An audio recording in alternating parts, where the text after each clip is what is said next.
Бір айналдырса, шыр айналдырады. Ақтаудағы мемлекеттің миллиондарына салынған көпқабатты тұрғын үйдің сылағы түсіп, жұртты әбігерге салған еді. Енді сол үйдің екінші жағындағы сылақ та опырылып түсті. Бұл аздай үйдің салған қаптамасы жел тұрса теңселіп, жұрттың жүрегін ұшырды. Толығырақ Маңғыстаудағы меншікті тілшіміз Әсел Тұмашқызы тарқатсын.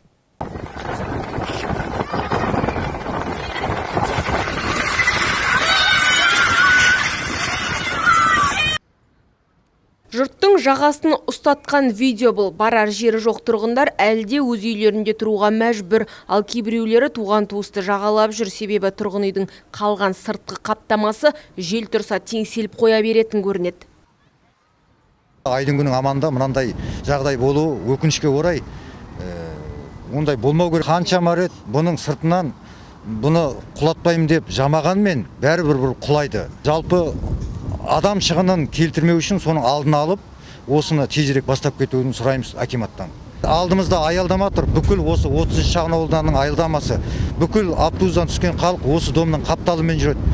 Оқу орталығы 3 айдай болып қалды міне. Осы мен тауып үйімді асырап отырған осы мен бір нем, бизнесім. Әкешілер күнде постоянно жалт етеді маған. Енді нетпесе басқаға ауысамыз дейді да. Ашқан бизнесім тоқтатпайын деп тұр соның кесірінен. Бүгінге дейін заң бойынша тұрғын үйдің бүлінген жерлерін жамап жасқау меншік иелерінің мойнында деген шенділер енді тұрғындарға көмек қолын созбақ ниетте.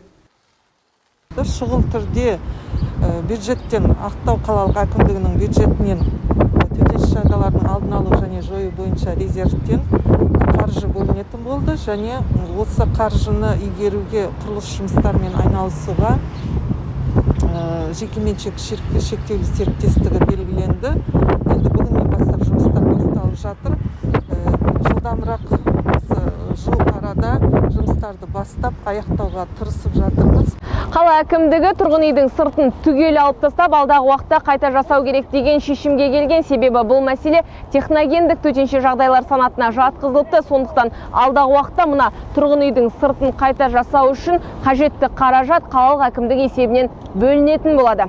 Әсел Тұмашқызы, Амандық Аманқұлов, ТДК 42 арнасы, Маңғыстау облысынан.